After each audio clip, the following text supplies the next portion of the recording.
Mahigpit ang pagbabantay ng pulisya sa bahagi ng Mendiola at Recto sa Maynila kung saan nagkagulo sa protesta noong Setyembre.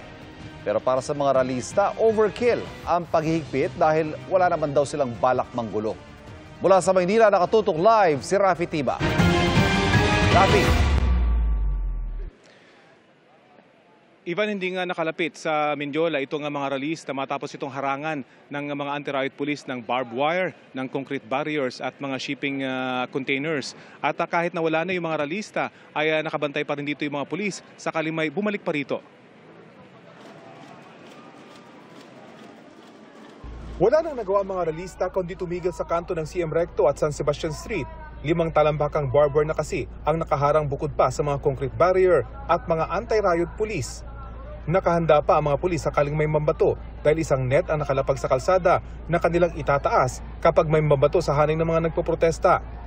Dahil hindi na makalusot ang mga ralista, dito na sila nagprograma. Mula Luneta, bitbit nila ang effigy ni Pangulong Bongbong Marcos at VP Sara Duterte.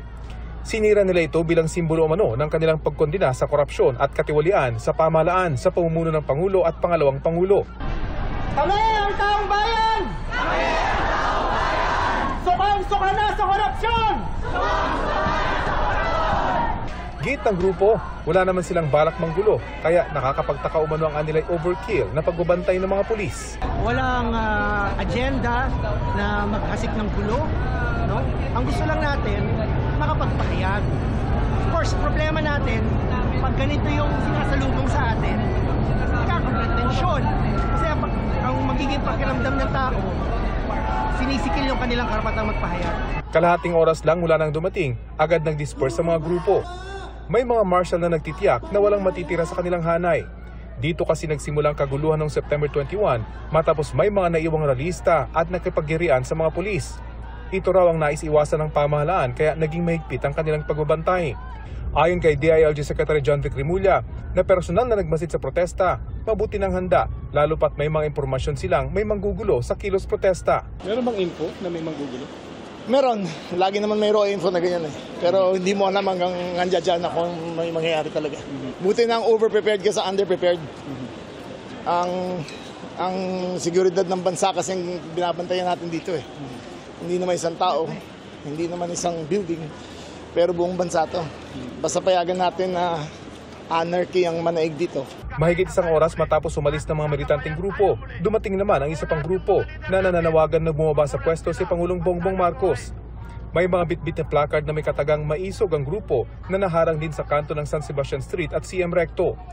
Umalis na pero bumalik si DILG Secretary Rimulya para tingnan ang mga nagkikilos protesta. May mga human rights observer din mula sa isang international NGO at mula sa CHR na nagmasid sa protesta.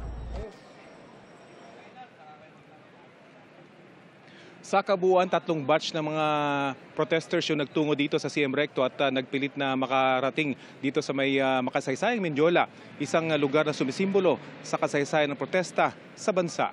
Yan ang latest mula dito sa CM Recto malapit sa Mendiola. Ivan? Maraming salamat, Rafi Tiba. Sa EDSA Shrine at Liwasang Bonifacio nagtipon ang mga relistang kritiko naman ni Pangulong Bongbong Marcos. At nakatutok doon live si Darlene Tay. Darlene? Pia, ilang rallyista ng Trillion Peso March yung nandito pa rin sa EDSA Shrine at nagmo-monitor sila ng live feed ng programang nangyayari sa People Power Monument. Karamihan sa kanila, mga senior citizens. Ilang hakbang lang mula rito ay nag-organisa naman ng hiwalay na kilos protesta ang ilang grupo na marami sa kanila ay mga taga-suporta ni dating Pangulong Rodrigo Duterte at Vice President Sara Duterte. Nananawagan sila ng pagbibitiw ng Pangulo.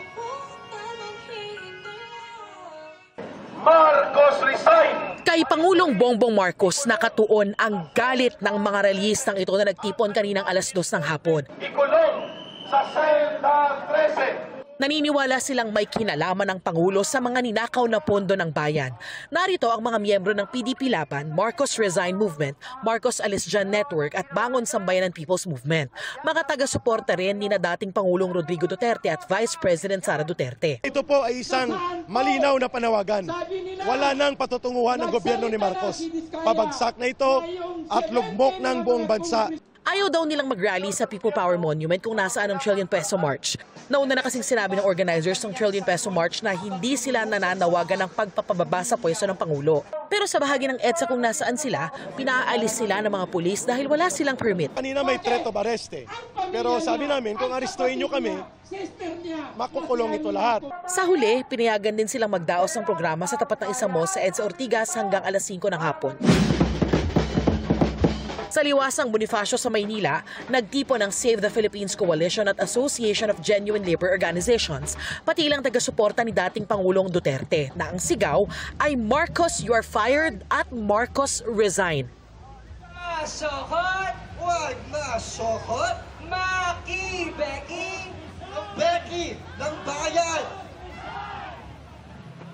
Ngayon ay lumalaban ang Becky! Pia, mapayapa na rin nag-disperse yung mga nag-rally kanina sa EDSA Ortigas bago pa mag-alas 4 ng hapon. Hindi na sila dumiretso pumunta dito sa EDSA Shrine pati na sa People Power Monument. Yan ang latest mula rito sa EDSA Shrine. Balik sa iyo, Pia. Maraming salamat, Darlene Kai.